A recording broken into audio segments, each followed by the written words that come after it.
first one in the section. Fit the runner, boy, you nigga, no question. You will run a motherfucker hot stepping. Hey, you never had a big enough weapon. Motherfucker never learned your lesson. I'm an 88 pack nigga, woof. I'm an 88 pack nigga, woof. I mean, day walker, drink blood, fangs out, full moon, motherfucker, change like a hoe, nigga. I'm just a nigga from the hood trying to stack a little cheddar for the money.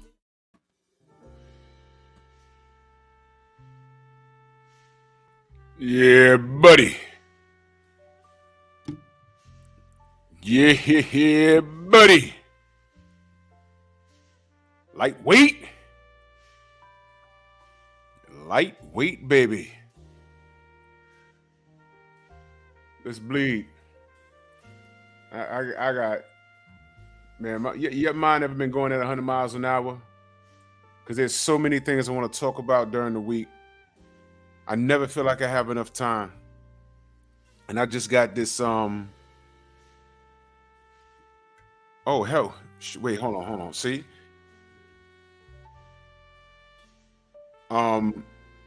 There's never enough time in a day.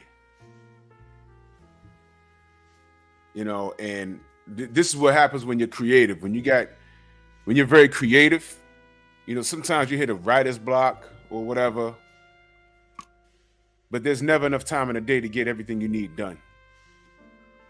But that's what happens when you're creative. You understand? You already know what time it is. Drew Titan Bronx on deck. Shout out to the mighty LDBC. Here with my sensei, Stormy B, man. Stormy, what's good? Good evening, brother. Everything's good. Glad to be in the house. Excellent. I'm texting Trick Nolte. We were supposed to have Ray Austin on, but, you know, life happens. So we'll catch him on the rebound. We'll do a quick roll call.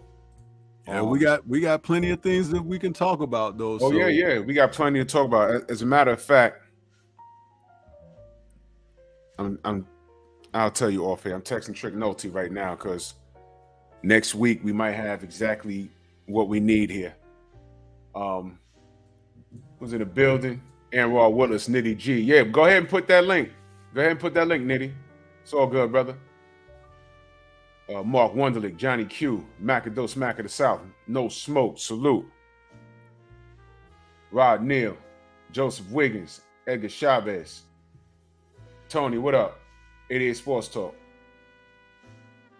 So, you know, let's Prize Fighter TV, salute. You know, while the family's coming in, you know, smash the like button, smash the dislike button, ear hustle. The numbers tell the tale. It's all good. I appreciate you showing up either way. Kevin, what up? Let's get right into it, man. We had some good combat sports. Y'all want a review on John Jones last night? It'll be faster than my video.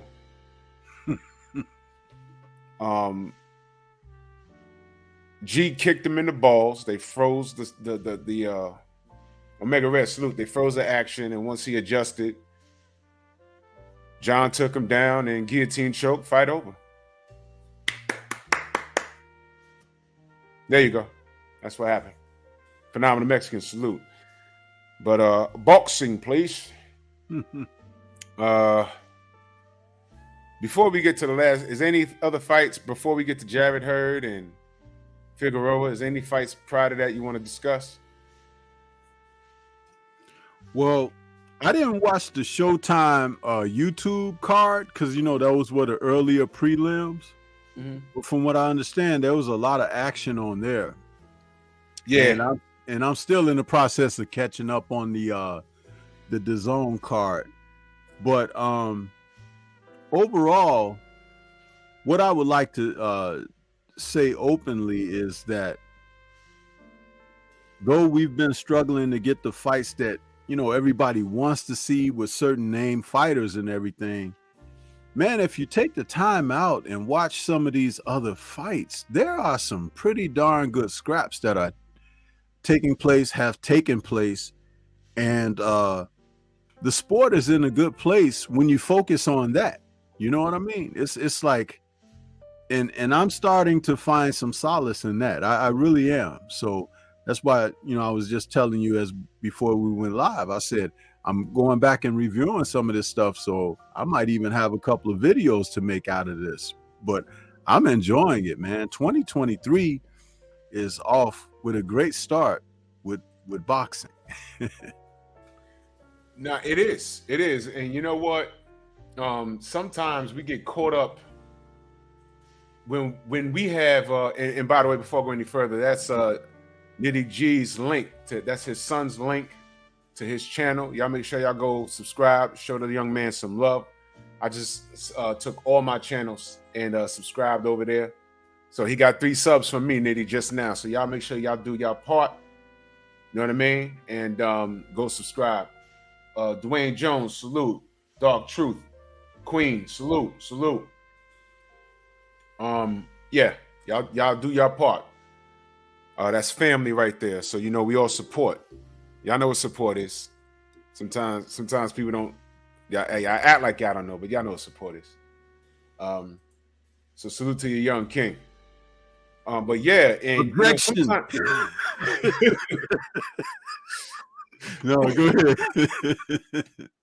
Joseph Wiggins, salute. Yeah, and sometimes we get so caught up in the rock stars of the sport that we don't pay attention to the people that are in the lower rankings, because those guys in the lower rankings are fighting for position, and they're gonna leave it all in the ring.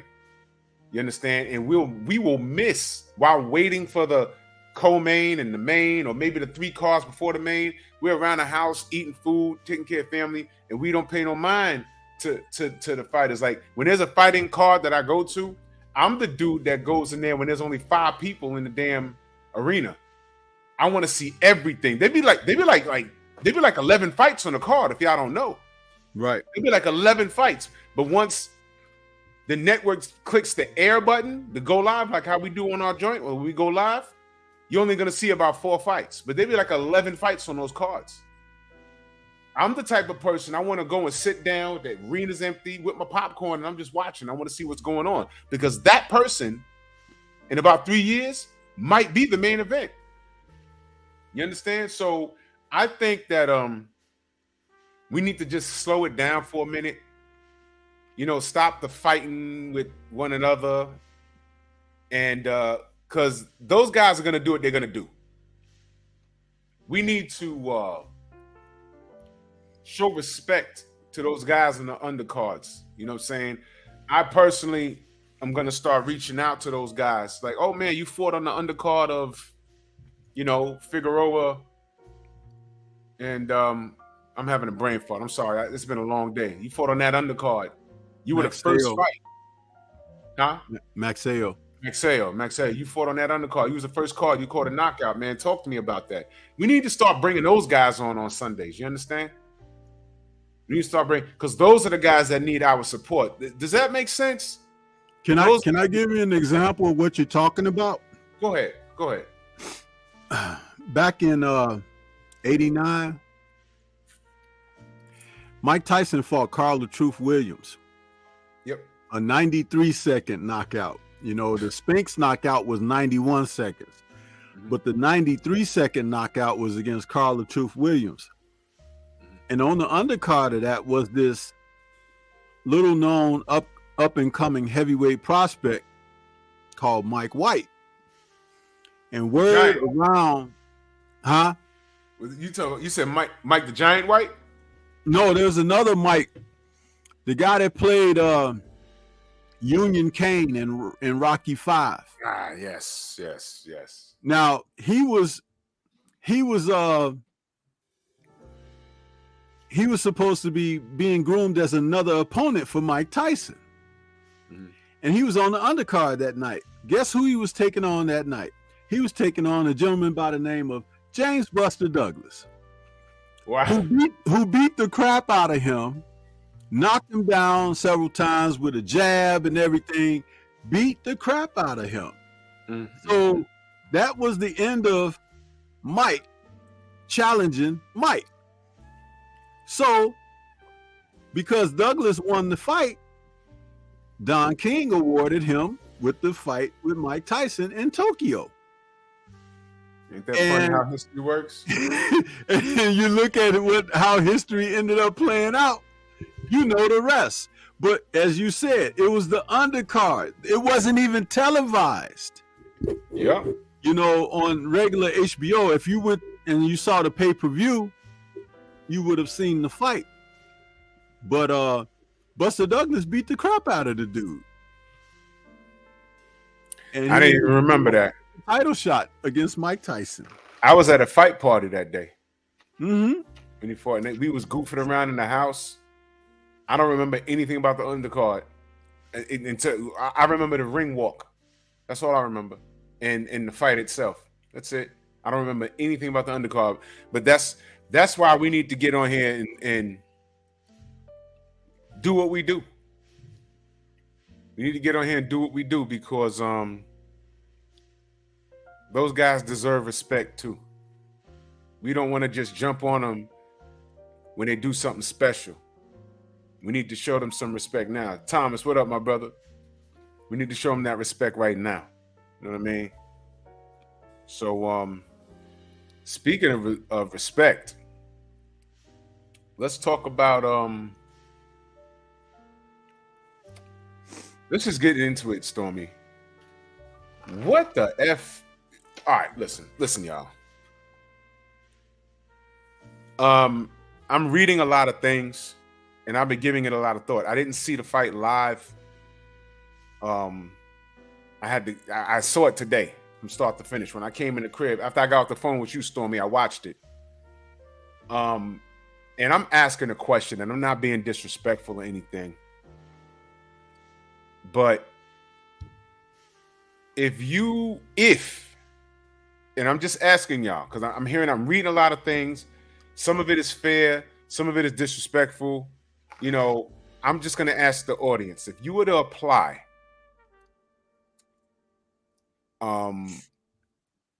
overrated to somebody or exposed to somebody, would you be applying it to Jarrett Hurd? Because once upon a time, he was on top of the world. He had DC behind him. He had a marketable look. He had a fun style to watch. I was calling him the Black Margarito because he would eat 3 to land 1, and he was a big boy. I never understood how the hell he was making 154. He looked like a big dude. I'm like, how's he at 154? And y'all remember him and Jamel Charlo was mentioned in the same sentence, and that fight was just about to happen, and J-Rock came through and said, hold my beer. And J-Rock put the beats to him, and it was like, whoa. J-Rock was Buster Douglas. J-Rock Buster Douglas' ass, and no one really picked J-Rock to have a chance in that fight, because you got to remember, that was after Charlo stopped him. You know what I'm saying? Yep. You know, so I'm just wondering, because I watched the fight when I came in. Steve L, Dwayne Price, salute. Melvin Harris, salute. Johnny Q. Look what Queen said. You see? See? You gotta wonder. It's like he just had a good run. And then the J-Rock loss. And then he had a comeback fight where they were trying some new things. And I saw it. I saw he was trying some new things. You know what I'm saying? Salute, Troy. And I'm just like wondering, after what I seen today, I didn't see it live last night. I saw it today. I'm like, whoa. I know he said, you know, he'll be back and everything else, but what does he do? I mean, the Irislandry Lara fight was very close, but he imposed his will on Lara, and he got that knockdown late in the fight. But what does he do? Because Stormy, can he improve as a fighter based off of what you saw last night? Can he improve? And this is a question because I don't know. Can he improve? Can he improve? Yeah. Absolutely. Will he? Hell no. And why do I say that? Why do you say that, Storm? The guy was off almost 2 years. Mm-hmm. and he came back. You said like Margarito would take 2 or 3 to land one. Mm-hmm. Well, he was off for damn near 2 years, and you know what he forgot? He never forgot how to take 2 or 3 or 4 or 5 or 6. Take But over he for a minute. I gotta fix my camera. Take over for a minute. Yeah, but he sure enough forgot how to land one, let alone land one. How about throw 1 or 2 or 3 back yourself? This is something that is very disturbing, because when you see a gentleman that gets in there and he's just enduring, taking shots, either he's a sadist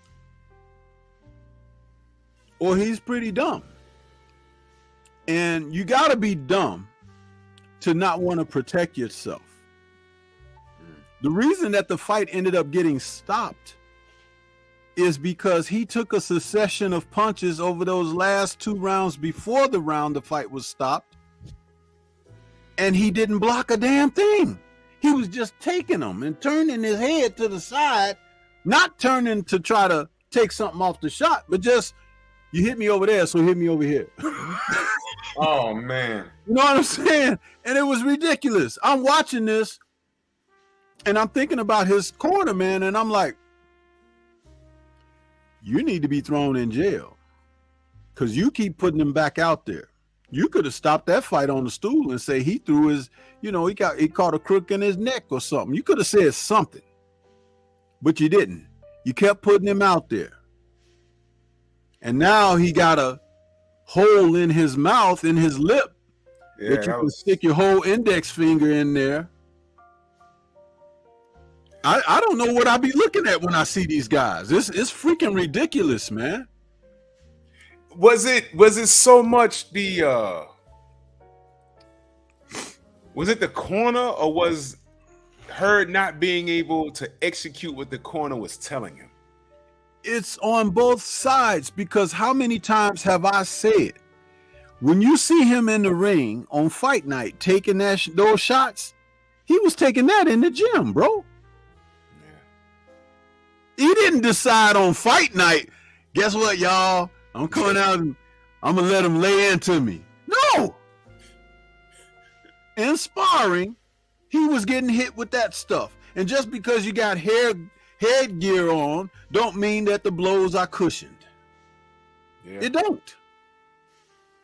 If you think I'm lying, get on a motorbike with your helmet on and fall and hit your head. The helmet keeps you from cracking your skull open, but you still can get concussed. You can still get a brain bleed. Yeah. In some instances, you can still crack your skull open. It's a protective measure. But this guy getting hit like he's getting hit, he gets hit like that every day.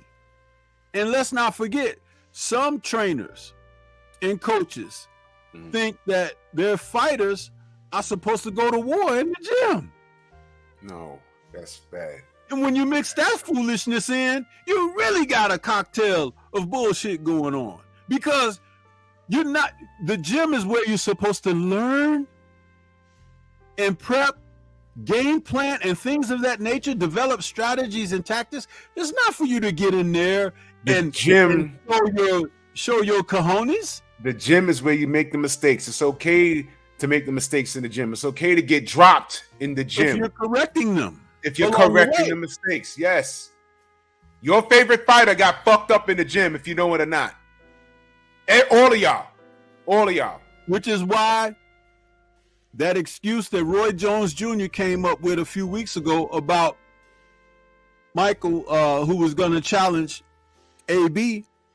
Oh, I don't like how he's looking in the gym. Well, do something about it. You talking like that. If he is not defensively responsible, you're his coach and trainer. Start showing that up. Start getting him through some drills and practices, even if it's him in there and the guys are supposed to just be attacking him and he's not supposed to fight back. He's got to be elusive. He's got to move. He's got to block. He's got to bob and weave. He's got to go through drills It's not about sparring. Let me give you something back. Tit, tat, tit. No, you're supposed to be in there working on specifics. So you can't sit up and say, now the kid got a broken jaw. Yeah, well, I said he wasn't looking too good defensively. No, you wasn't looking too good as an analyst of your pupil and what was going on in there and correcting things. Accountability. When didn't I say this about these people in boxing? Nobody says, damn, bro, it's my fault. I messed up. You never hear that. You always hear somebody pointing in other directions for their own foolishness. Yep. A great trainer, well, not even a great trainer, a good trainer are supposed to see a fighter and recognize their good tools and amplify them the best way they know how against a particular opponent, and take what they do bad and be able to hide that. Lennox Lewis was really good. Emmanuel Stewart took Lennox Lewis and took him to another level. He was able to take his disadvantages and hide them behind a jab, behind lateral movement. Yep. So my question, Stormy, because you're a trainer,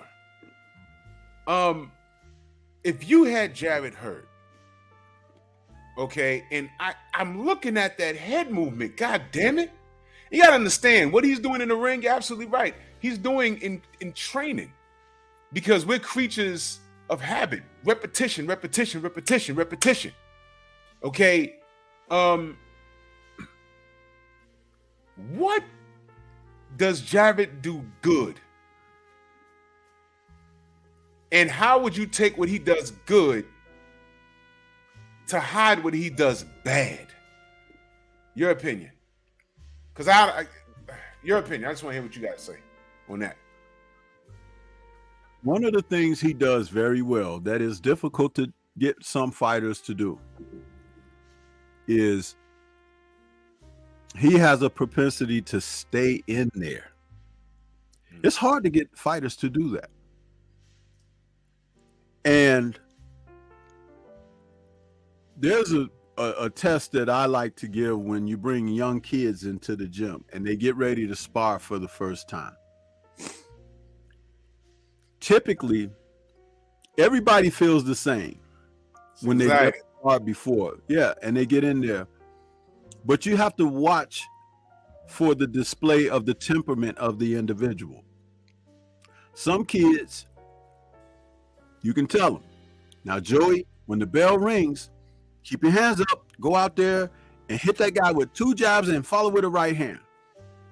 And Joey might, the bell rings and Joey go out there and try to do exactly what you tell him. But there's always going to be another kid, you tell him the same thing and the bell rings and he might take 2 steps forward and 3 steps backward. Yeah. See? Or there may be a kid, you tell him to do something and the bell rings and they start circling around. What you are seeing in that very instance, so many people overlook. Do you know what that is? Temperament. What they are putting on display is what's happening up here. Yeah. Because even though you told them to go forward and do this way, the ones who do that, great. Round of applause. But the ones who do it a little bit different from what you asked, that's where your coaching begins.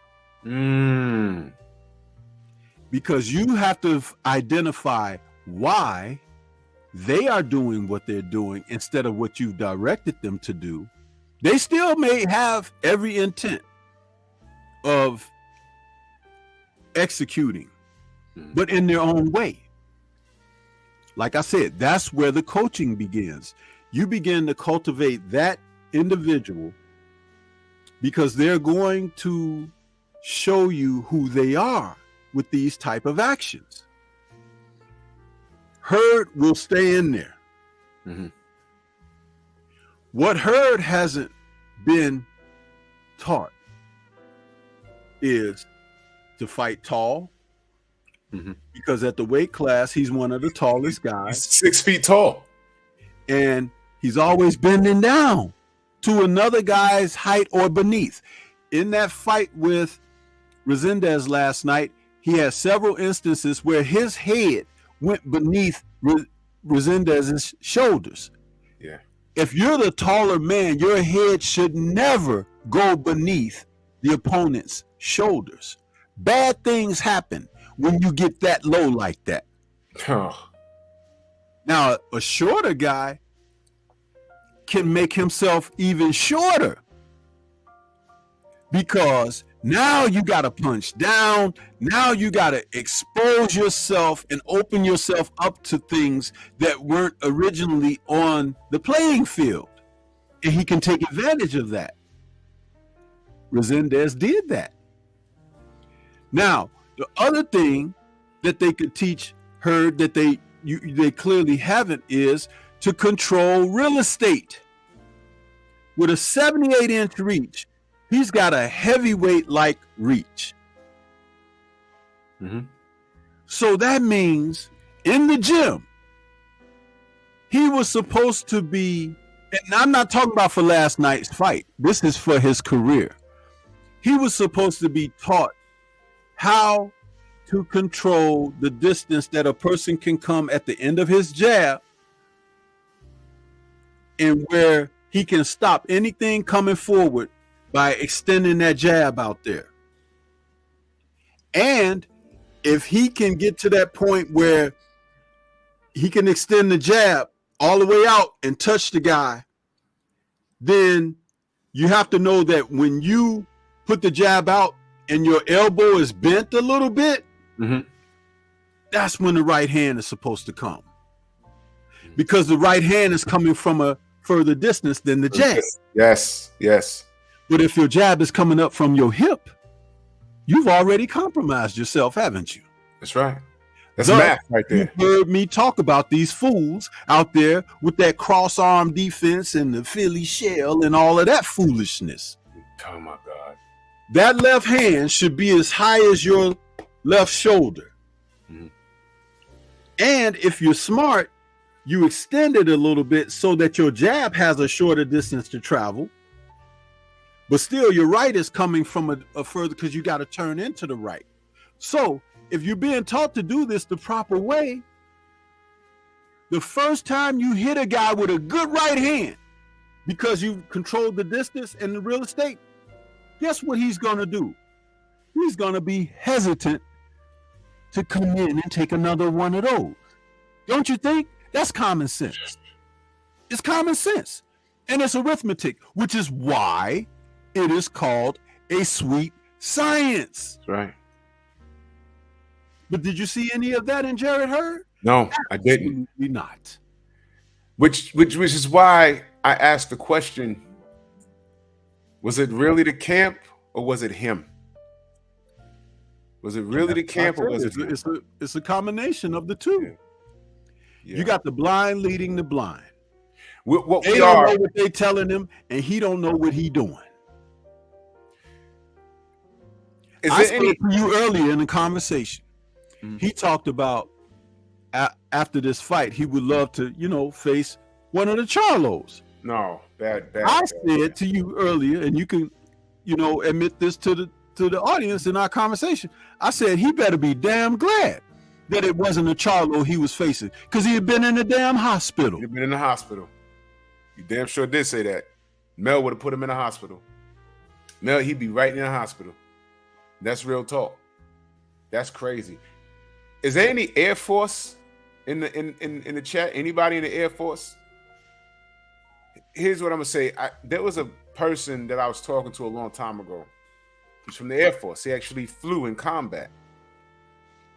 And he told me that when you're at a high altitude and one of your engines blow, one of the things that they were taught was you dive that when your engine blows and it catches fire, to be clear, he said you dive. And I'm like, why would you dive? You're going down. He says, no, because the wind is going to blow the fire out. And then you do certain things to try and get control. And if you can't get control, you abandon ship. And I said, oh, I never thought of that. But he said, the wind is supposed to put out the fire. That's why you dive at a certain altitude. You dive for a certain amount of seconds to see if the fire goes out. But he says, once the engine gets shot out and you see a fire, what do most people do? When you start like going down, what do most people do? Creatures that you pull up to try and go pull up. You forget the training. You forget what you was told. And in the act of combat, you're like, oh shit, my engine's gone. I feel I'm going on a plunge. I gotta pull up. No, you're supposed to dive to put the fire out. So how's that related to boxing? When you have a fighter fighting one way and they're used to doing certain things a certain way, they could have a whole camp for 3 to 4 months. You get a whole new trainer in there, and you may be in the gym working on some new things. But once you get into a firefight, it becomes difficult for you to apply what you've learned. And you resort back to what comes natural to you, which could be bad habits. You know, they say that about Arturo Gatti. They said that about Deontay. You know, they say like certain fighters, they start out doing things and you see the things that they learned and worked on in the camp, and then boom, they get hit and they just resort back to what comes second nature. That's what they say.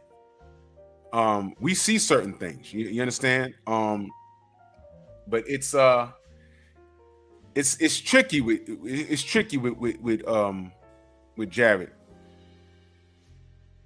It's tricky with Jared, you know. And he has the ability to do things. It's there. He has the genetics and everything, which is why you really have to question what the hell is going on. Because you know that kid, the Towering Inferno, the Fandura, yeah. You know, he fights on the inside and he likes to fight on the inside. But this is a bit of a reveal on him if nobody's figured it out. He likes to fight on the inside because he's nearsighted. He can't see at distance. Mm-hmm. He's gonna pay for that. So he rather have you where he can touch you, you know, and then he gonna work from there. Right. Which is why you need to be elusive. Mm-hmm.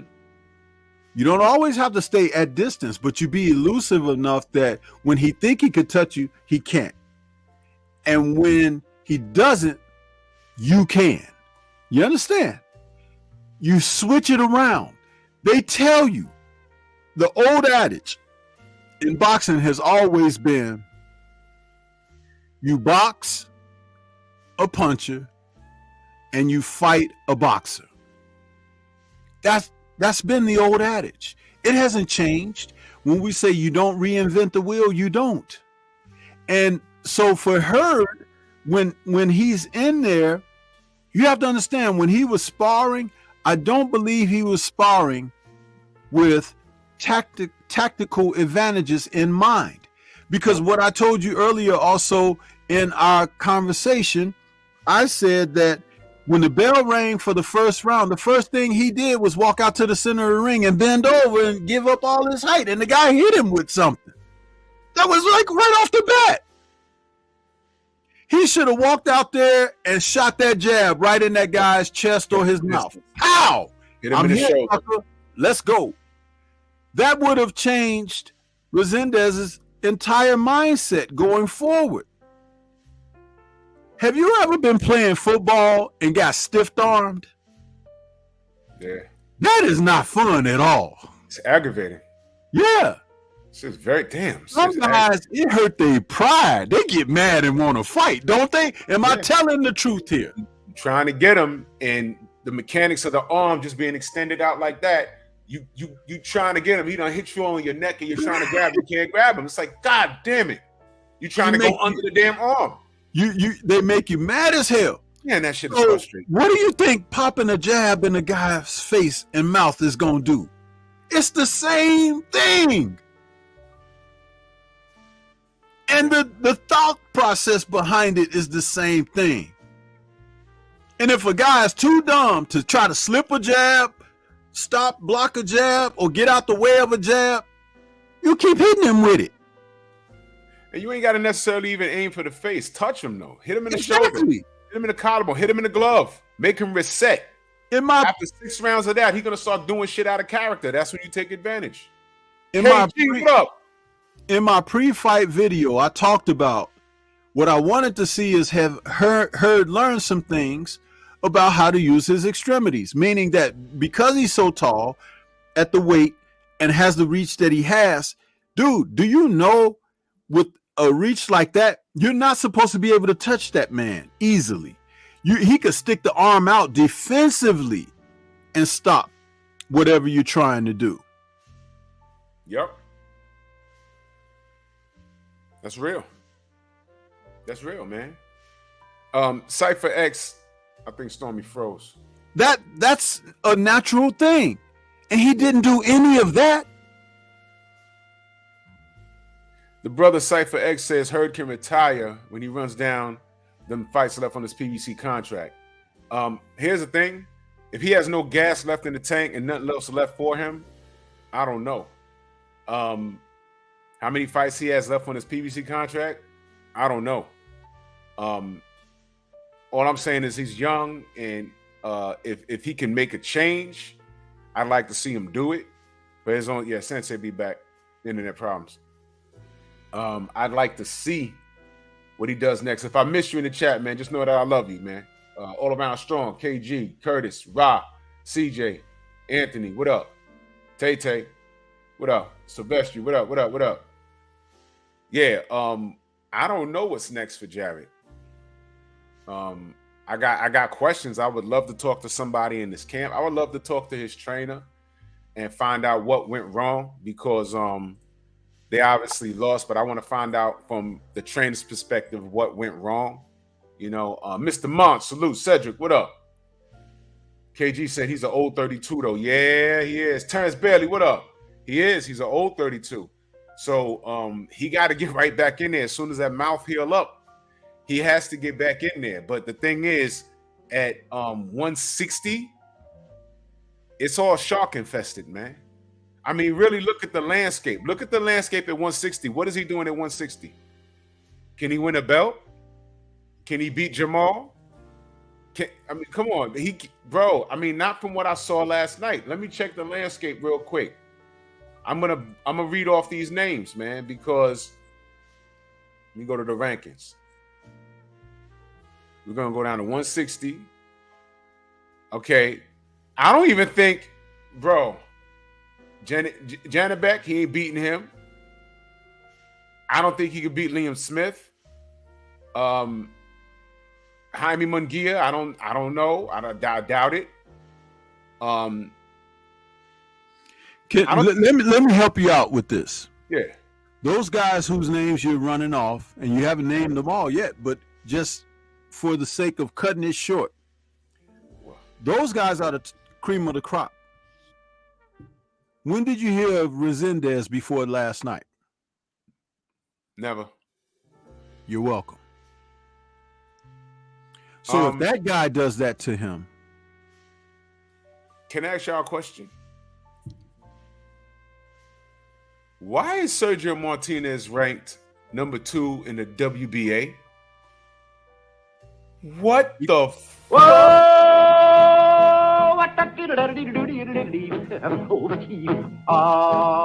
What? That's Matty Vetta? That's because they're about to feed him to somebody. Probably Triple G. Why? He's like 90. Yeah. What is he doing there? How did that happen? Listen, if you watch boxing like we do, you can kind of see these things coming. BFTB does a breakdown about these guys being shifted around in the ratings and stuff like that and ended up with a title shot.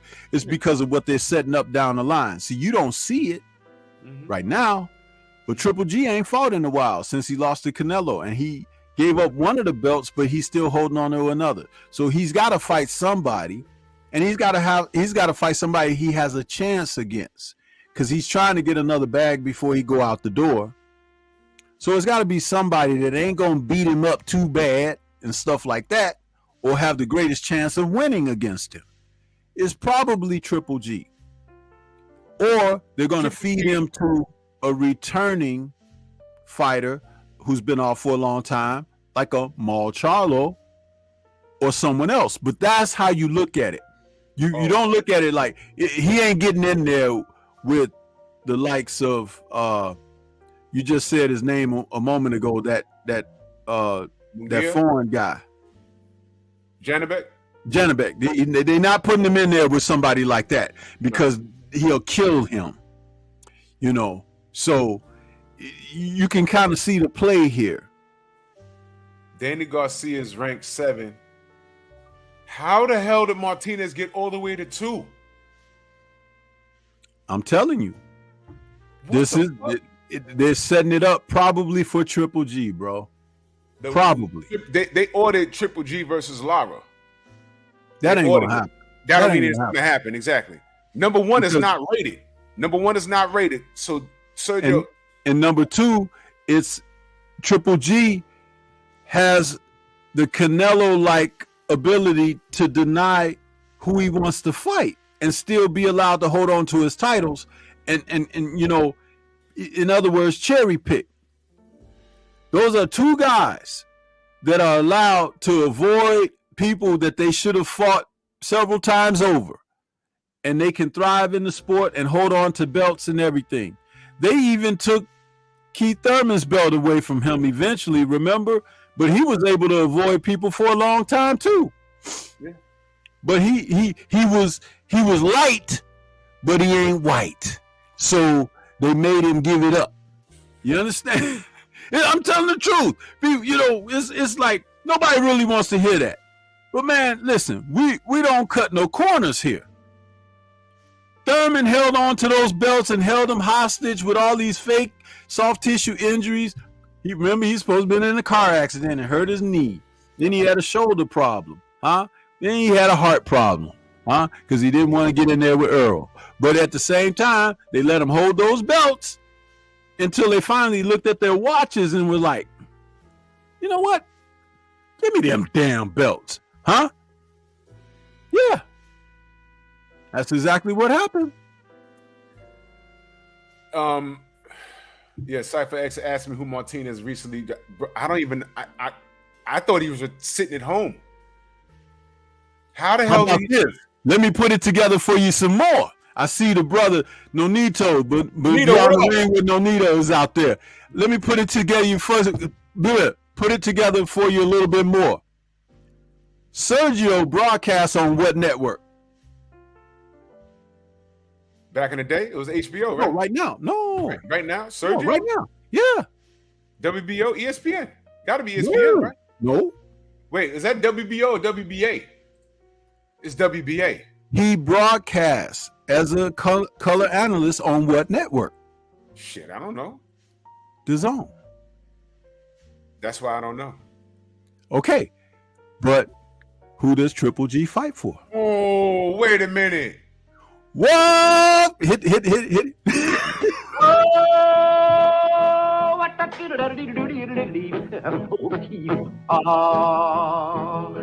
that's kind of pretty before it gets started, ain't it?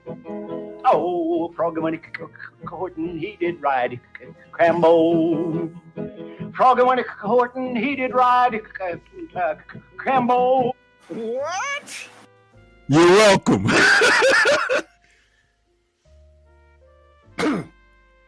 What the man? What? Pablo Escobar, salute. See? What is happening? You think about that. I know because you don't watch the Zone like that, but see, I watch the Zone. No, wait. I said that's Sergio Mora. Which Sergio did you say he's fighting? Sergio Martinez. Oh, that's even worse. I thought you was talking about Mora.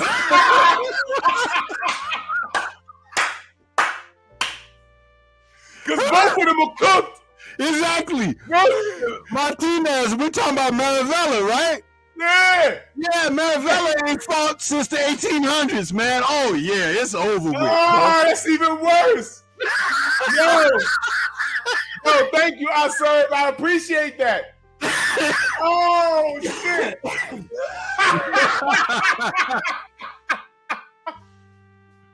Yeah. It's even Both worse. niggas is done. Oh, man. Oh, shit. That's everyone's homework. Where the fuck did Sergio Martinez come from? Number 2, I mean, look, man.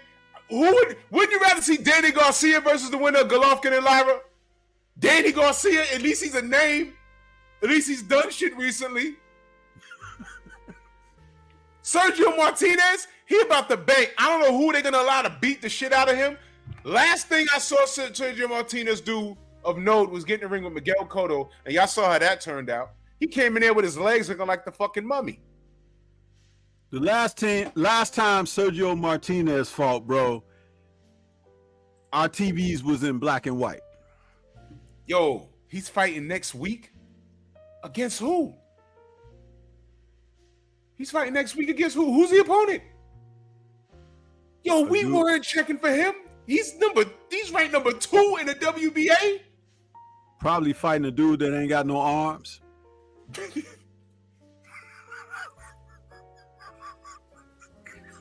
I hate boxing. I hate boxing.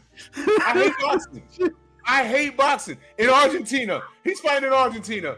Oh my God. They're gonna be talking about, look at the speed, look at the power. And it's like, but the other guy ain't got no arms. That's all right, but just look at Sergio. Look at him go. Look at him go. Salute the phenomenal Mexican. He said Sergio Mora is the one that has a crush on Ryan. Oh, he on his balls? He on his balls? That's great. He's fighting John Terran. Who's that? John Terran? Terran? Who is that? Who is that? First of all, you don't even know how to spell John. And I'm not talking about the person that wrote that in the chat, but if that's how the guy's name is, they just put letters together because they was like, ain't nobody gonna know the difference, you know. It's just, you know. He's fighting this guy. Bro. Who's that guy? I'm telling you, bro. They think we're dumb. I'm serious. Nonito said Martinez is number 2 under Zerap. Why are we talking about Sergio Martinez? God damn it! How is he? I hate boxing, y'all. I hate boxing. I hate it. This shit gives me anxiety, diabetes. You know, we have to limit how we talk boxing because I honestly believe if we talk boxing for 24 hours straight, we're gonna get herpes. Yeah. This is some bullshit, man. This nigga's ranked. Nassim, what up? Dude, he's fighting is coming off of a loss.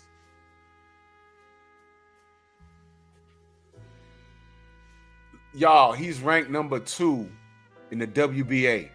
Y'all know the WBA? I got to remind y'all who the WBA is. Give me a second. Yeah, there you go. WBA, that's the WBA, y'all. Dude, I just pulled him up on BoxRec. He's got a record of 18-2, 15 KOs. He's been KO'd twice himself. And how about this? They ain't even got a picture of the dude. He's supposedly be from Colombia. It's just a blank space there where his photo should go. So they still trying to stick him in there, you know. Yo, you know what? That motherfucker just served me wings that I don't eat. Buffalo Wild Wings. Oh man, you can't make this stuff up, bro. You can't make it up. Y'all remember the Gloria Martinez? Y'all remember this bitch? Y'all remember what she did to Mike Fox? Remember that? Yup. Why do we do this? Brother Cole, salute. Why do we do this to ourselves? I don't know, man. He's been KO'd twice in his last 6 fights. His other fights have been either a TKO or a KO. But in September of last year, he was TKO'd by Juan Manuel Taborda, who's 18-0 with 1 draw and 11 KOs. So that's the guy that Maravella should be fighting. Not the dude who got knocked out. That name, how they play boxing around here, bro. This how they do it. And that fight was for the WBO Latin middleweight title. Yeah, that's the belt that I was looking for. He got knocked out in the 5th round of that fight. And see, you know why they brought a Latin guy in there, so he could say no speaking the English when you gotta explain things. Huh? Yo, sidebar, that name Juan Manuel to Mexicans got to be like the last name Johnson to black people. I know, right? What? Dude. Imagine some nigga named Juan Manuel Johnson.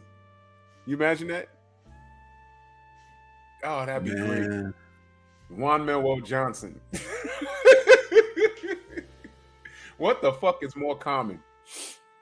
Yeah, real spell. She's racist. She made the comment about Michelle Obama, and she was the last judge that ruled against Mike Fox, and the motherfucker came to the ring with the glove skin, and Mike still whooped his ass, and they robbed that poor boy. They robbed him. They slapped her on the wrist, and she's back judging again. That's the WBA, and Sergio Martinez, Marivera, is ranked number 2 in that sanctioning body. We're going to get Sergio Martinez versus Triple G. That's what we're going to get. And I hope y'all ready. I hope you're ready. They can call it bad wheels and flat tires.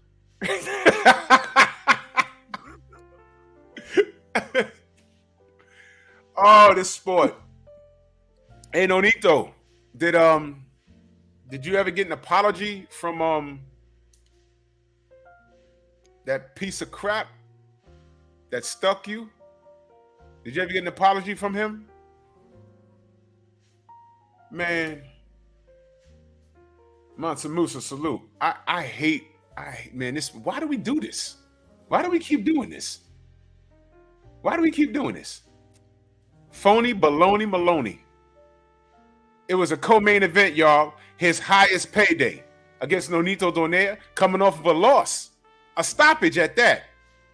They said, yo, we got Nonito, co-main event. He said, fuck you, I'm not doing it. Now, why is that? Phony baloney Maloney. PGH, what up? You know what boxing is right now? Boxing is the fat bitch at the club. All her friends getting picked up and she ready to go home. Boxing is the bad chick you meet and then her breath stink. Or she got crooked teeth.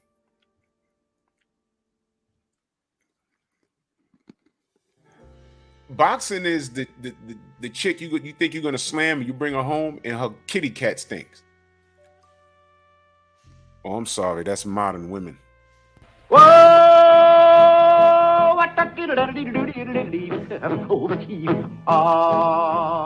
What? Wash your meow meow. Boxing has the embryo disease. Boxing is the birth defect of all sports right now. Yep. And here I am. And you know who we are? Because now I'm going to talk bad about us. You know who we are? We are the simps trying to turn hoes into housewives. That's who we are. All 122 of y'all motherfuckers here listening to me and Stormy. That's who we are. Because here we are. We're not getting shit that we want. I mean, I don't believe Ryan is fighting Tank until the goddamn bell rings. I'm telling y'all, man. We just fucked up in the game. Salute to 88 Sports Talk. He said they know damn well Martinez's knees are done. Yeah. Yo. What was the show called, Stormy? The $6 Million Man? Guess what? We're in 2023, $6 million ain't shit.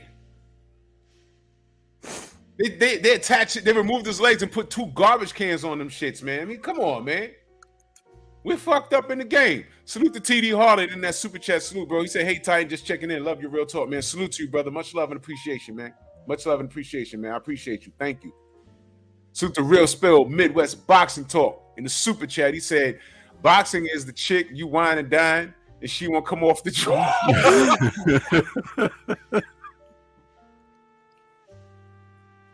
Yo, boxing is the dry hump of all sports right now.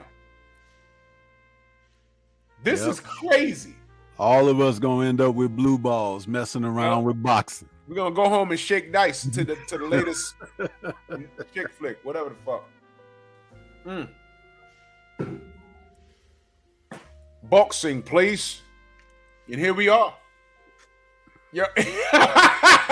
Playboy plays. In the Super J, he said, I got faith in my whole Drew. Oh, man. And that's why they could call us simps. And that's why we simps, man. Because I'm complaining, and I'm going to be back here talking about it tomorrow. But I love her, though. I love her, though. I love her. I love my baby mama. I never let her go. Looking ass. This is us. We're abused, man. We're abused people. We love her so much. They give us a broke down Maravella fight coming up. It's like they just give him Maravella. We know he's got bad wheels, but just put him on out there. They're gonna celebrate, and we need to take that sound bite from Oscar De La Hoya saying, "And you're gonna love it." You're gonna love it. Who knows Haney? Who knows Haney? We're gonna give you Diaz, and you're gonna love it. Come on, man. This is what we doing. This is crazy. This is how we get down, man. I mean, there's gonna be some channel. Look, I need y'all to look. I'm giving y'all homework, right? I need y'all to look. The fight is happening with Sergio.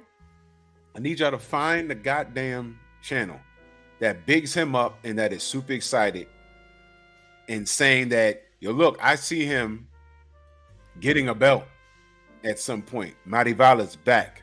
I need y'all to find that. And please send me the link because I just want to see that video. It might not even be in English. It might be in Spanish somewhere.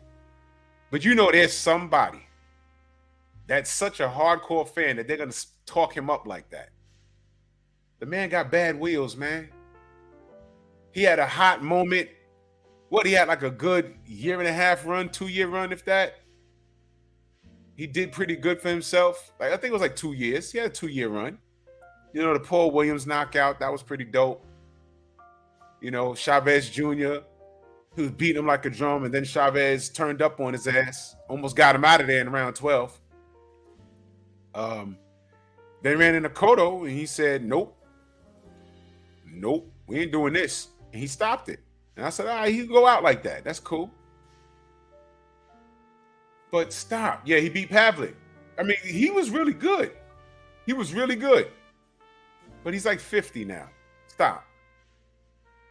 And although I had him whooping Golovkin's ass back then, like about 10 years ago, Golovkin has been somewhat active, and I think Golovkin will get him now. I think he'd get him now. I mean, come on, man. And Drew, man, you're not far off. The dude is 48 years old. Yeah. But Golovkin will fuck him up because he ain't got the same wheels he had 10, 11 years ago. Golovkin will fuck him up. Golovkin been fighting the same way the whole time. He can still punch. And although he's lost a step, the step that he lost, it'll topple what Martinez needs to do, because Martinez needs to move. Yeah. He won't be able to get out the way. Golovkin will stalk him, cut the ring off, and throw that hook over the fucking guard that he throws. That that ridiculous shit he throw. He gonna hit him right on top of his forehead and knock a dent in his shit. He gonna knock his head into his chest like a turtle. I guess we'll be able to play that damn Bobby Brown song. Every little step I take, he gonna be all over his ass. So imagine Sergio Martinez post fight. He gonna be talking to the top of his head. His head's gonna be on his traps. He gonna be like, yeah, what happened? Yeah, he hit me and call that motherfucker Raphael. Which mutant turtle he gonna turn into after Golovkin hit him on the top of his head? Leonardo, Raphael, Donatello? Which one? Fuck out of here. Which one moves the least? Which one moves the least? He ain't no ninja. He's gonna get fucked up. This is retarded. I can't believe they number 2 in the WB. Man, fuck boxing, man. You know what I'd rather do? I'd rather watch Brian Valoria jump rope for hours. Y'all ever saw Brian Valoria jump rope? It's special. It's special. This is stupid. WBA, number 2. Bro, this is stupid. This is stupid. This is stupid. Trill Will in the super chat, much love. He says, salute Drew and Stormy, LDBC or nothing. Exactly. This is crazy. EJ McCoy, what up? Adrian Vance, salute. They really, right in our face. I didn't know that until I just saw it. Just right in the face. Right in the face. I hope y'all looking forward to that. He's fighting next week. I want to know what happens. He's fighting John Tremor. Who the fuck? All right. We love boxing, right? Hold on. I got to unload the magazine on y'all because this is crazy, man. Boxing is, the truth comes out in the ring, right? You know what the truth is? We find out what boxing's all about outside the ring. The devil is a motherfucking liar. So you know I ain't worried. Biatch. Stupid bitch. I fucking hate this fucking... Give power to my nigger sword! You don't like what I have to say?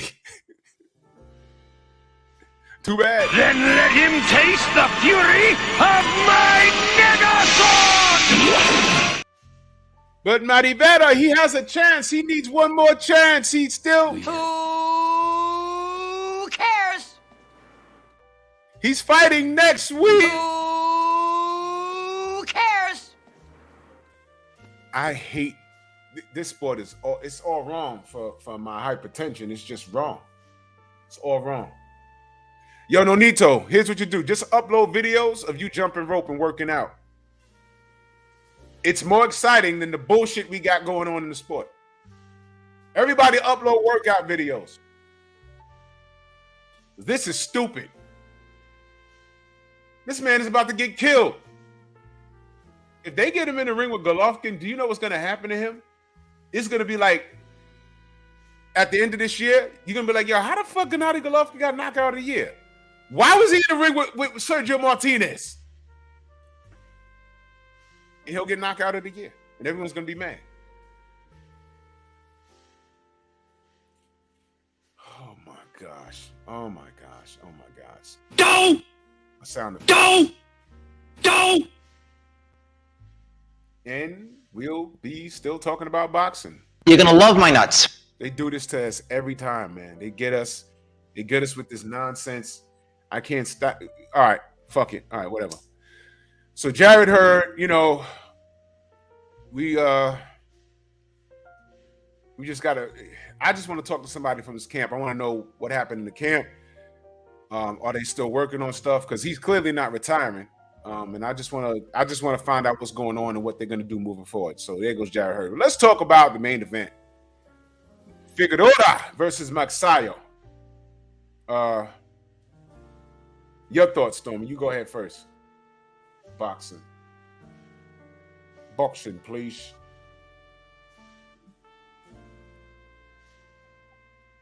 Well, I think that just like I said in my pre-fight video, that Figueroa was the fighter that was going to make this fight. I knew that Maxwell would try to come in and be strong and try to punch hard, but he's very lacking on the technical aspect. If we could recall a couple of fights ago when he, before he lost to Vargas, you know, he almost lost to that guy that he fought. That gentleman hit him with some body shots, you know, that had him on the canvas. And I knew that this fight would put him in that same kind of position. And he almost suffered the same fate because the pressure from Figueroa was something that he couldn't deal with. I'm sorry, I said the fight before Vargas. It was Gary Allen Russell before Vargas, but it was that guy, Julio Ceja. He was dropped in the 5th round against Ceja and from body shots. And I knew that Figueroa could do those kind of things to him. But I'll tell you guys something. This man took more knees than Tim Tebow. Huh? Talk to them. Talk to him about that. And when you take knees in a professional boxing fight voluntarily, it's supposed to be considered a knockdown. He was griping about the points that were taken away from him holding, but he was holding. Mm-hmm. And he was holding to stop Figueroa's momentum. Yeah. He wasn't trying to do it in a dirty sense or anything. It was like he didn't know what else to do, which I speak about that in terms of if you're coming out of the wild card gym and they're not teaching you how to deal with pressure like that, back to the drawing board, brother, mm-hmm. because there are things that you can do to get yourself out of those circumstances. There's more to boxing than looking cut and ripped, and having a strong punch. And these guys like he are starting to find that out. He doesn't have very good footwork. He doesn't know how to negotiate real estate in the ring. And when the pressure is being applied, he doesn't know how to respond to it properly. He was getting frustrated because he didn't know what to do. He started taking knees, and that ref was overly generous. There should have been at least 3 of those called a knockdown count for him taking the knees. Mm-hmm. And the ref let it go. If you know the sport of boxing and you voluntarily take a knee, it's a count that's supposed to follow. Ray Mercer took a knee against Evander Holyfield because Evander had turned the heat up on him after they stopped the fight for a moment to look at the cut over Holyfield's eye that had opened up. And when the fight was allowed to commence, Holyfield started fighting harder because he felt like they were going to try to stop it on the cut. Yeah. So he started coming at Ray Mercer with stuff that Ray hadn't seen from Holyfield in that fight. So he ended up taking a knee. Yeah. From the pressure from Holyfield. They ruled it a knockdown. In fact, it goes in the history books as the first time that Ray Mercer was knocked down in his professional boxing career. Yep. That was his first career knockdown when he took that knee against Evander Holyfield. So here we are. In that fight, he voluntarily took a knee. They counted. What happened here with Maxwell?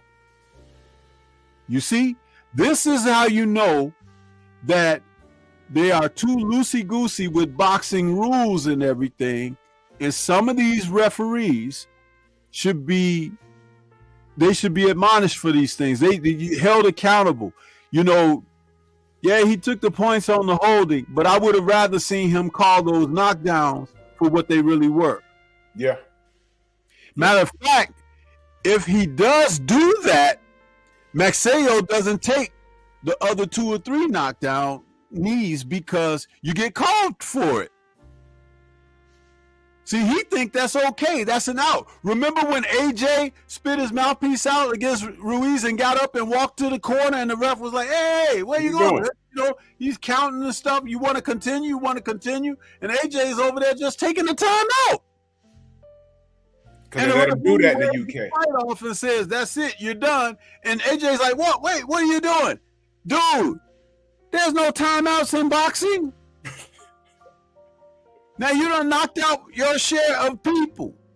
Some have even said, hey, I'm still good to go. But the ref said, no, that's it. You're done. And now here you are. You're trying to argue the point. Oh, the ref just stopped the fight. No, you showed that you didn't want any more. And they stopped it. Maxeo was showing that he didn't want it. Not because he didn't want to win, but because he didn't know what to do. What to do. That's he and his camp's fault. And Figueroa was doing exactly what they're supposed to do. Come after your ass. That's right. That's what he did.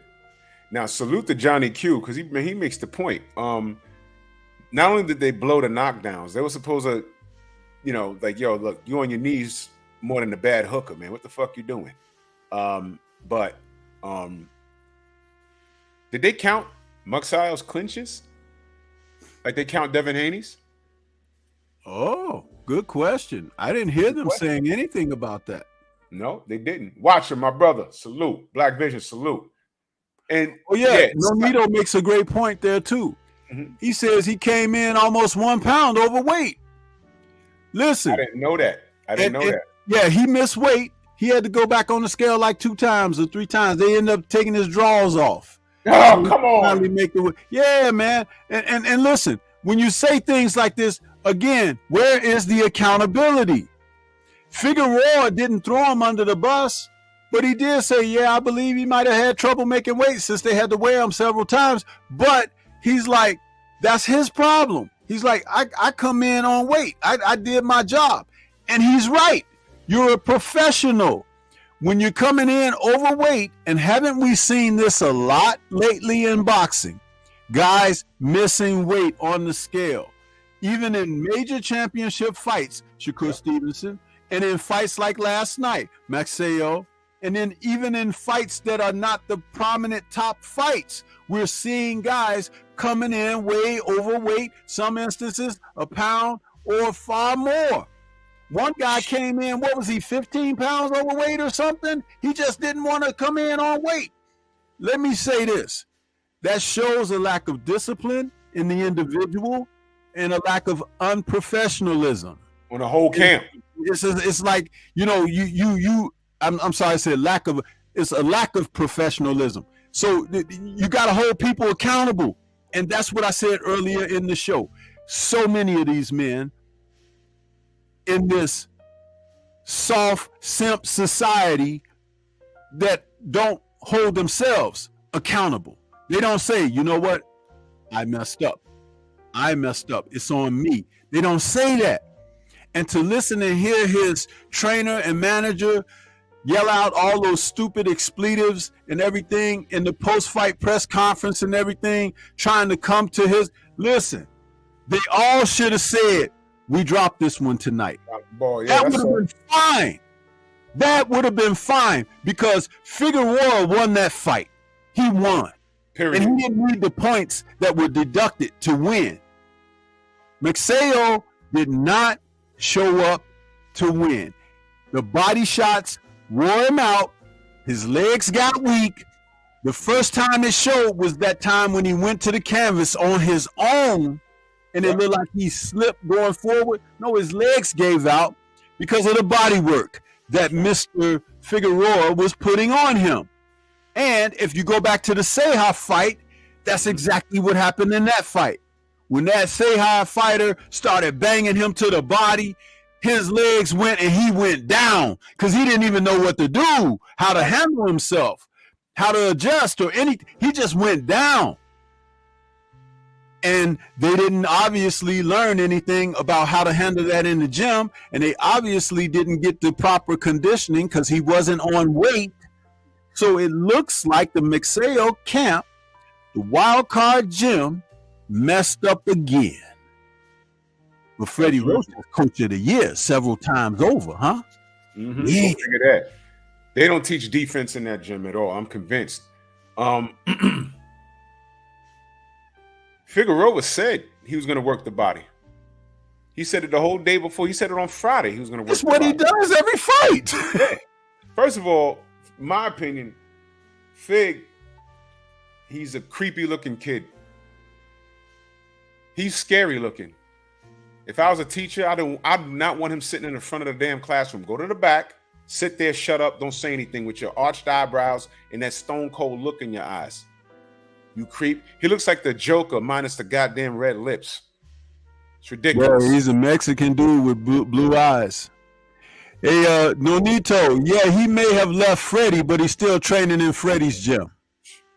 Yeah, he left Freddie, but Freddie's teachers never left him because there was no D. Well, you know what? Let me say this. There were times where he would throw those combinations, but you know what was bad about those combinations? He would throw like 6-hit combinations, 2 or 3 would land.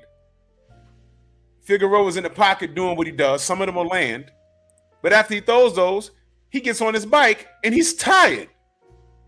So it's like, what are you even doing that for? And by the time it was round 6, first of all, the unofficial scorecard was bullshit.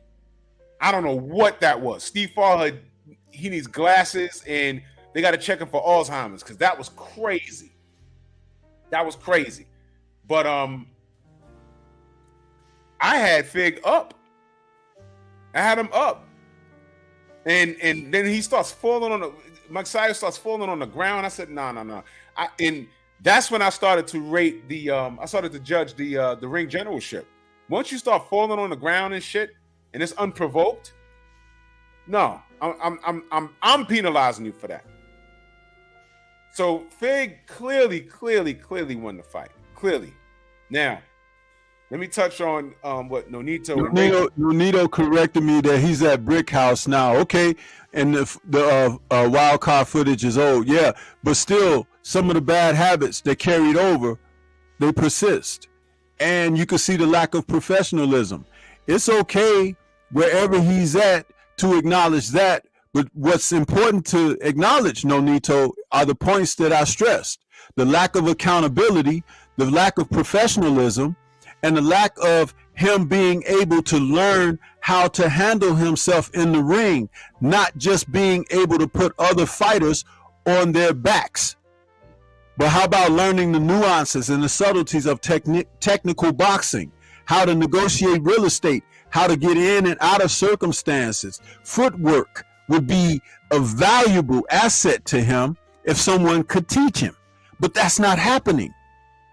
He's a one, if not two-dimensional fighter, and he's not going to get better until they start opening up their minds and understanding that they are working from a deficit. There's a lot of fighters out here that can do more damage to him than Figueroa did. There it is. There it is, right there. There it is. He's always been that way. Yeah, see, and you know him personally. I don't know the guy. Haven't watched the day of him in the gym. But I've been in the gym, and I've worked with people, and I have a whole lot of knowledge about this thing we call boxing. Mixeo. The thing about it is, I can look at this, and I say, first and foremost, accountability is everything. The man who can say, you know what, my bad, I messed up, is someone you can teach and take to another level. Yup. So what they're saying is he's a creature of habit. He hasn't changed. There you go. He hasn't changed. He hasn't changed. Remember what you asked me about Jared Hurd earlier? That's right. He hasn't changed. Now, let's get to, because Watcher sent me something, and a bunch of people sent me this. Sean Gibbons, this dude, sat up there and he's screaming robbery. First of all, Mr. Gibbons, If y'all don't know who Mr. Sean Gibbons is, I did a video about him. I did a few videos about him. Well, no, I did like 1 or 2. Everyone here knows about Top Rank, you know, the FBI raiding their offices and shit like that. Well, Sean Gibbons was there when that happened. He was in the middle of that shit. If y'all want to know everything about Sean, y'all talk to Rachel and Nonito. But the guy's a piece of crap. He is. Saw this video of him screaming robbery and all this shit. Yo, look, man. Accountability, there's none. Here's the bottom line, man. McSayo just simply lost the fight. That's just it. He has some tools. But he didn't have the proper tools to keep the Joker off of him. And I'm saying that I nickname fighters sometimes. I'm calling Figueroa the Joker because he looked like the Joker without the damn red lips. The kid is creepy looking, and he keeps coming. He does not stop. He's Michael Myers, Jason Voorhees. He's the fucking villain that Stormy. He's hero in the terror. He would not die. You know what? He's that kid. I guarantee you 1,000% that I spoke about earlier when I said when they're young, you could tell who they are with how they perform. And the coach said, I want you to go out there and jab that guy with 2 jabs and then throw a right hand. And when the bell rang, he went right across that ring at the other guy. He went right across the ring because that's his nature. That's who he is, Figueroa. And he's going to beat more people. That fight with Stephen Fulton was very close. Yeah. It was very close. Yeah. If Stephen Fulton couldn't box the way he did, he would not have got that decision. And some people, including Figueroa, felt that he deserved this decision. Right. But I'll tell you this, if Stephen Fulton lays in there with Naoya Inoue and lets him hit him, like he let Figueroa hit him a few times in that fight, you're going to see some funny things happen. Because that's not a fighter that you want to give those type of opportunities to. You understand? Yeah. Julian Jackson is not a guy you want to get a feel for his power, because you're going to wake up in the locker room. Huh? Yeah. That's fucked up. When guys can punch, you prove that they can't hit you. Huh? Not how tough you can take it. And I'm telling you, something tells me that Stephen is going to go in there and try to prove something. I hope not, man. That levels the playing field. I hope you not. Got a guy in the chat right now who fought him, meaning Inoue, and he can attest to what I'm saying. You understand? You can have all the skills in the world, but if the brains don't match, it'll be a mismatch. Man, if Cool Boy go over there and try and prove a point by staying in the pocket, that'll be the dumbest shit I've ever, man. I'm like, come on, bro. What the fuck? We have seen it. We have seen it in the sport. That's why I say I put you on guard for it, because it can happen. If Sweet Pea wanted to go toe-to-toe with Chavez, that would have lasted a few rounds, and then Chavez would have overcome him. That's right. But he got much smarter than Meldrick Taylor, and Chavez couldn't hit him with a handful of buckshot. Yep. See, there you go. There you go, right there. Don't do it. Don't do it, Cool Boy. Don't fucking do it. Be you. Pop him. Use lateral movement. Give him some shit that he's not used to seeing. Don't go in there. Don't go in there and try and trade with this dude. Respect what you've seen so far. And don't forget, he could be winning the whole fight, running away, and in the last round have some kind of loss of focus and get clipped, and it's over. It has happened. We seen it happen to who? Tony Harrison. There you go. Loss of focus. Winning the whole fight. About these things. See, it's the intangibles. If you got a great boxer and you got a great puncher, the great boxer should always handle that business. But it don't always work out that way. Yeah, you're right. You're right, man. They got to be on there.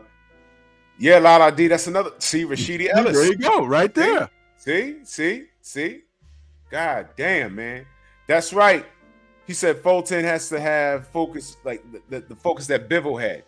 Bivol never got off his game plan. He stayed the course.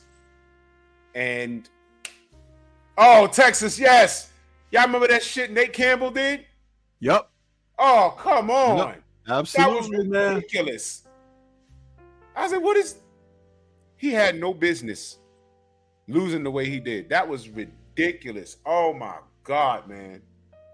Big Texas salute, man. But fuck Sean Gibbons, man. Didn't they screw Gary Russell? They did something with Gary Russell, didn't they, if I remember correctly? Man, fuck that guy. Fuck Sean Gibbons. He on there. That dude is a straight up hater, man. He is, man. Fuck that guy. That guy's as corrupt as they come. Bitch ass dude. Get out of here. Fuck Sean Gibbons. My gosh, man. But Fig, he's an exciting guy. He got what he deserved because he earned it. Maxayo came in overweight. I didn't even know he came in overweight. He came in a pound overweight. He had to work. Pound overweight. Dude had to go back and strip down and everything. And, you know, because I'm going to tell you something. It's bad enough that fighters are looked at as property. Right. You know? And it's humiliating. Standing on the scale to weigh in for a fight and everything. It's like, you know, like you're just some kind of commodity. You're just a piece of meat, you know? But then when you have been so undisciplined that you got to consider doing things like cutting your hair, your beard, and taking your underwear off, that falls on you. That's a whole different type of unprofessionalism. It's just Marvin Hagler was the middleweight champion of the world for many years after competing and contending for many years. The middleweight limit is 160 pounds. Hagler never came in at 160 pounds. Hagler was always 157, 156, 158. He was always a couple of pounds under the weight limit. So much to the degree he could have fought at when the division was created junior middleweight, like Julian Jackson. Yeah. Because he would come in very light. But he was a professional, the consummate professional. You see? So when you want to emulate people, that's what you emulate. That professionalism, that desire to go in there and be the best that you can, and you want to represent the sport. That's why I like what Mel Charlo is doing in remaining at 154. People say, oh, now you can't become disputed. Why don't you just go on and move up to middleweight now and let your brother move up to 168? No, he wants to reign at 154 because he's the best. And the way that you prove it over and over again is by taking on those challenges that are at that weight class after becoming undisputed. Yeah, they try to charge you a lot for the sanctionings of these titles and belts and everything. That's part of what you signed up for, believe it or not. But one of the things they can never take away from you is the legacy of you having reigned and turned back challenges. You go down in the books for that kind of stuff. Huh? We've gotten away from that. Big time. Away from that. And this is why boxing is in the state that it's in right now. We say we have a lot of talent, you know, in these rankings, but there's only a handful of guys that we've seen. And that's why I said in the beginning of the show, we need to start paying more attention to the dudes that don't get airplay. Because the next round, Nonito said, I've never been overweight, even though wait, you want me to drop my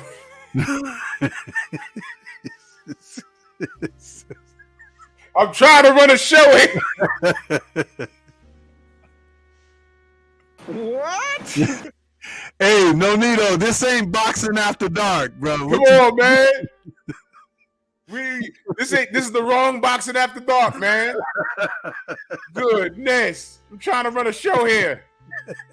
Oh man.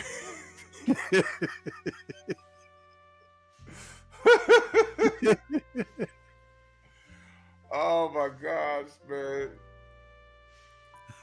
Why do we do this? You know, we love boxing, man, and I don't know, man. Yo, Nonito, you want me to snuff Maloney? I'm gonna fly over to the UK and just put him in a chokehold. Yo, Maloney, what up? You motherfucker. What I'll do to you? Worry about it. Oh, he said there's no sex in boxing today. You know what, though?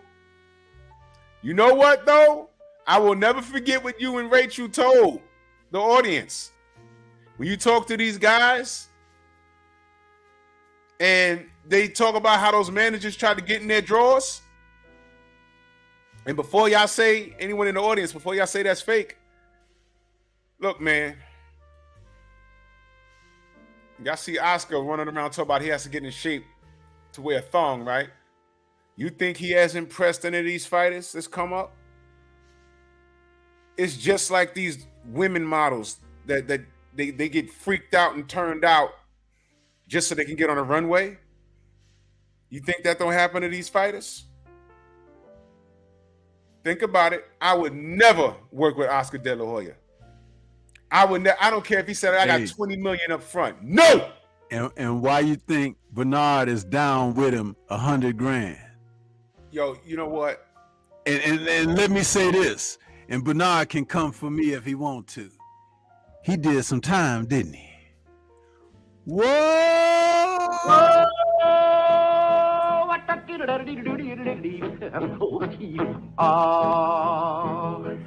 That's kind of pretty before it gets started. Suck his dick again! Suck his dick again! What are you, a homo?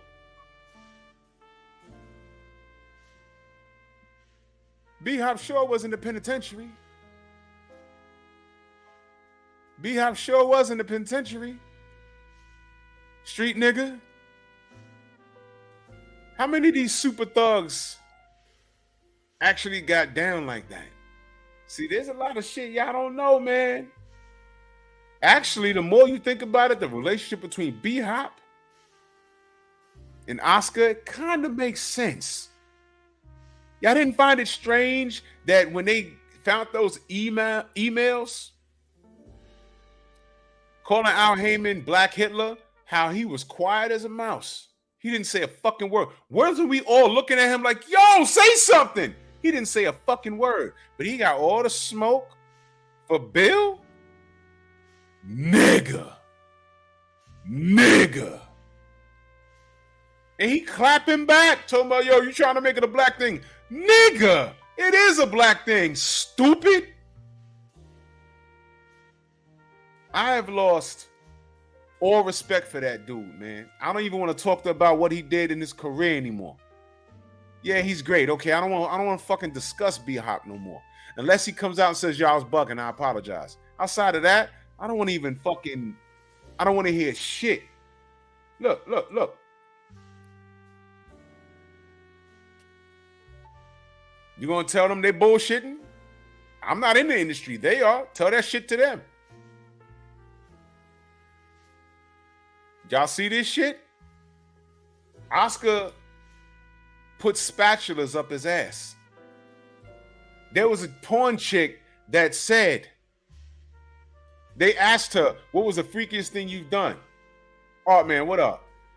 And she just said, didn't she say she just fisted Oscar? It was all over the internet. And no one, it didn't even break the internet. You know why? Because everyone knows he's a goddamn freak basket. Why are we watching boxing again? This has gotten out of hand. This shit is disgusting. That's why everyone needs to go subscribe to the Painful Excellence podcast.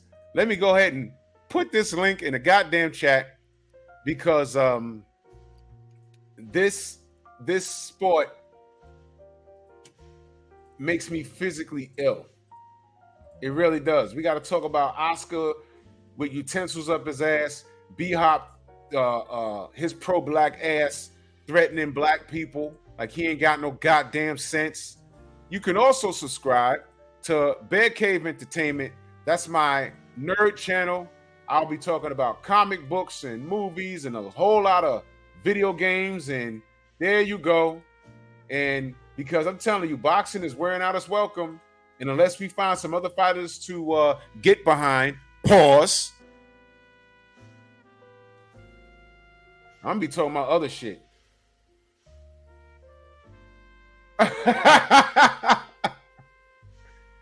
Yep. I'm gonna post it. Matter of fact, send it again. I want to make sure I post it.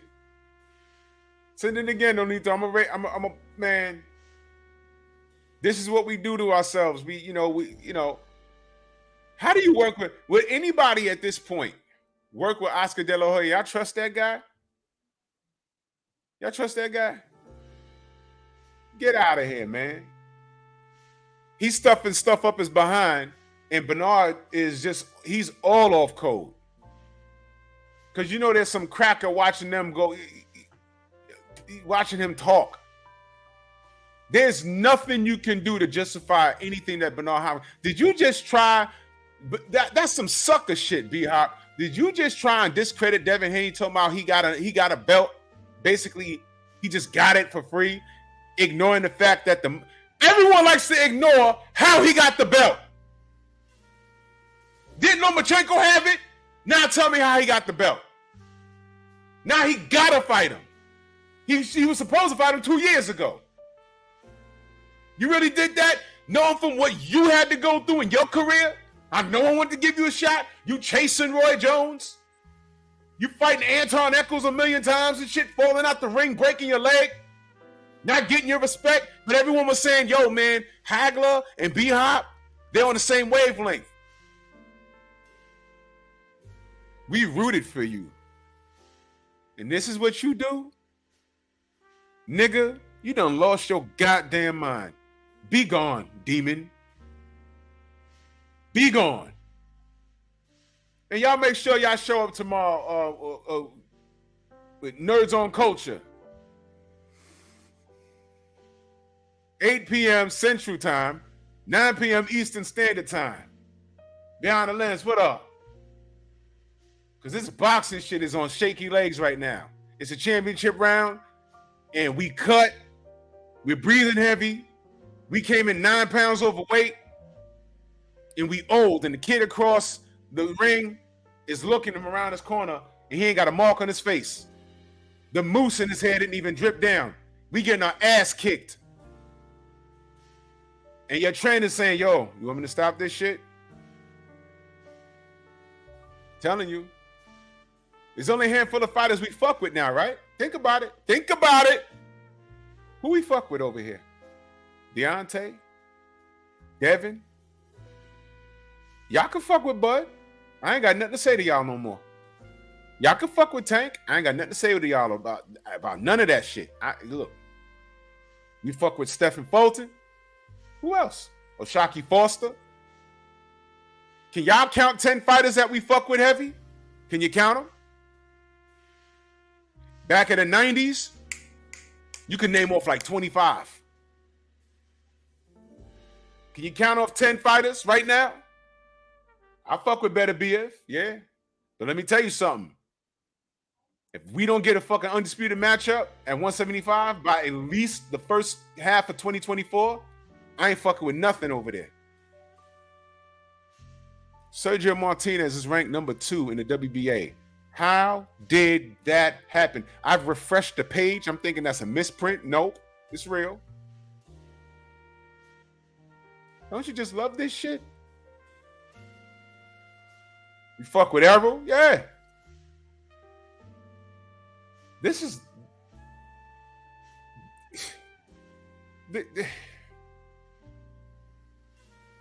Where's my sound effect? There's a sound effect I haven't listened to in so long. Where's that?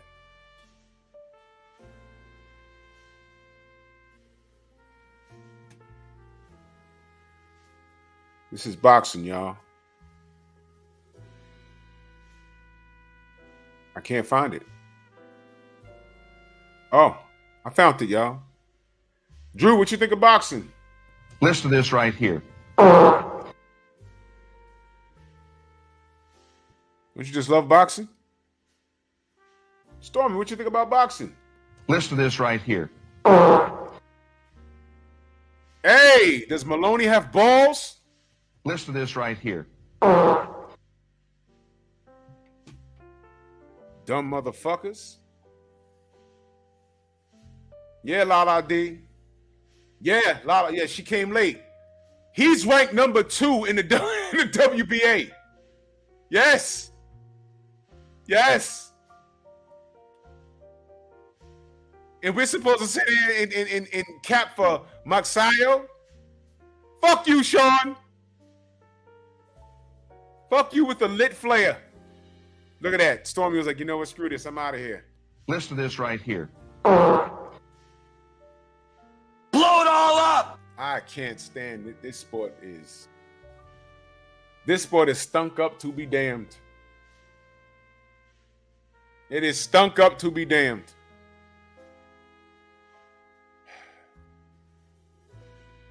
Fuck B-Hop.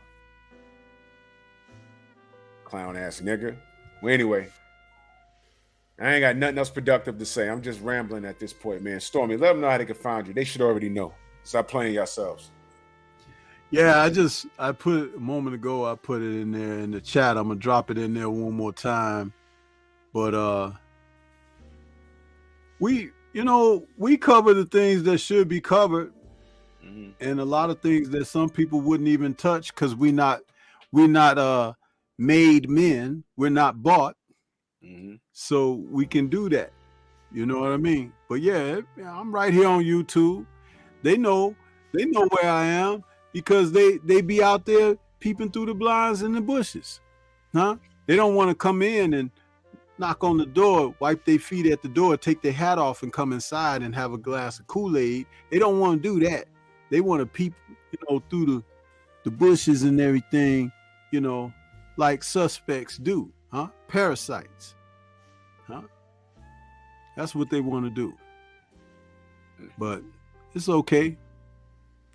Because I got weed whackers and bush trimmers. You understand? You cut the grass on them snakes. That's right. For real, man. Salute to everybody that support, for real, man. Salute to everybody in the Venmo, the Zelle, the Cash App, the Super Chat. If I don't announce y'all donations, I'll get to them eventually. I got to get better. Look at that. I think I got something now. Just know that I appreciate you guys, man. For real, for real. For real, I do. Y'all know where to find us. I'll be back tomorrow morning and tomorrow night 2 times. You know what I mean? And find what you love about the sport and just hold it dear because it's on shaky legs, man. And what we are is quality control because we're going to keep it 100% honest. Like Stormy just said, we're not made men. We're not paid plants. We're not paid plants. You know what I'm saying? We keep it 100%. If you agree with us, that's cool. If you disagree with us, that's also cool, man. I ain't gonna You know what I just noticed? The fucking idiot I was about to go back and forth with on Instagram on something totally not related to boxing. This is the same dumb bitch that's been stalking me. Get off my dick. Pay me to talk to me, bitch. It's gonna cost you $300, stupid. Fuck out my face. Get out of here. Ho. Stupid bitch. Fuck out of here. What's my dick? Oh yeah, Steve. Yeah, I'm gonna cook on all of that. Get the fuck. Get out of here. I thought I killed you. Oh no, not tonight. Not tonight. No need to. It's gonna be tomorrow. I thought I killed you last year, shorty. Why are you making new accounts to? She must have got a whole new goddamn new phone to talk to me.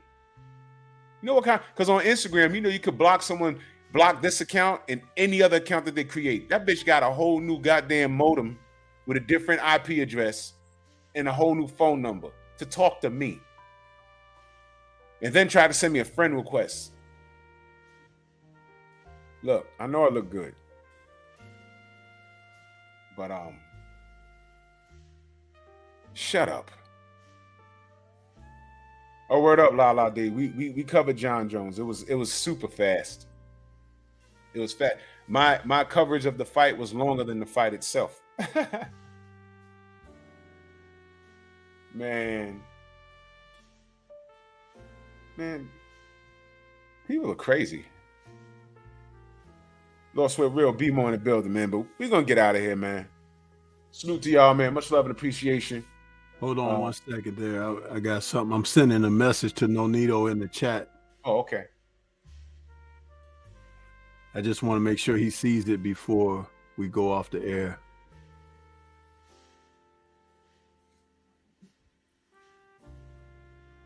Why is this? How did this bitch even do this? God damn. I'm married, ho. Fuck out of here. Opinion on John Morat. I'm gonna talk about that on my other channel, Thesis. I try not to mix up things here. You know, but we're gonna address all the foolishness, the community foolishness. He got it. He got it. Yeah. We address the community foolishness on the other channel.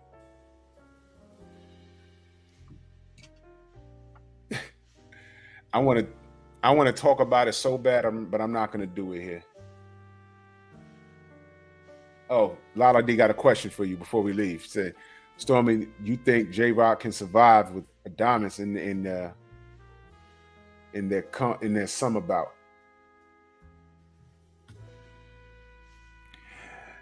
Yeah, and the other thing, he's asking you to pass my Gmail to him, Nonito. Okay. I'll do that right now. Yeah, Lala D, I think that J-Rock can last a little bit with Adames because Adames is a strong guy, but he makes mistakes.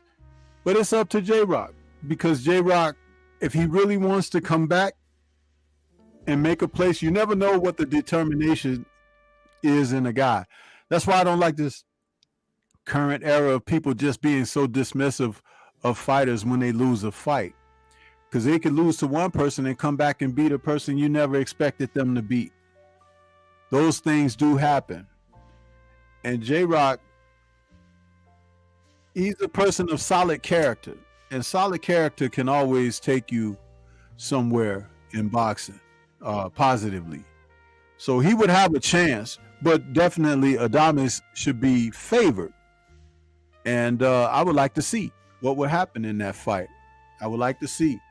But the fact that he would get in there with Adames says more than you know, because there are other fighters that Adames have called out and they didn't answer the bell. Matter of fact, they disconnected their phone lines and changed their phone numbers and everything. So, you know, if J-Rock's going to get in there, kudos to him, you know, and I'd like to see him have some success. So. Oh, real quick. I don't know if y'all recognize this. Joe Townsend in the building. Again, I know I keep saying we're leaving, but I don't know if y'all knew. Did y'all know Nicholas Walters came back? Yeah, I had heard something about that last week. I heard he's fighting at 140. But the big question is, where has he been and why? That's what he was in Lomachenko's basement with a gag ball in his mouth. How about answering your goddamn DMs, Axeman? And a garter belt and some pumps. Yeah, motherfucker. Goddamn. I hit him up like, bro, you all right? Where you been? We doing this for you. I ain't even gonna get into it, bro. I ain't even gonna get into it. The longer you stayed gone, the more of a joke you turned into.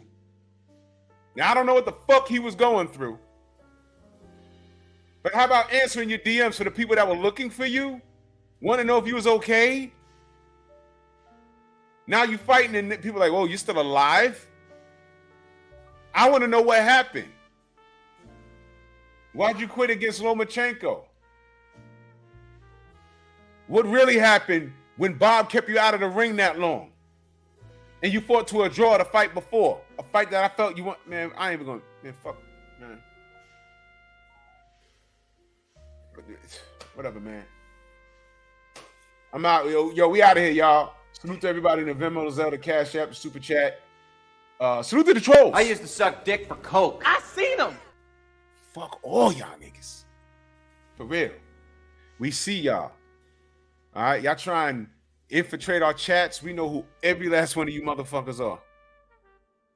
And for those of you cats that are partnered up with them and don't know what they're about, do your homework. It is your responsibility to know what your friends are about to do before you get into the car with them. That's all I'm going to say about that, man. Fuck y'all.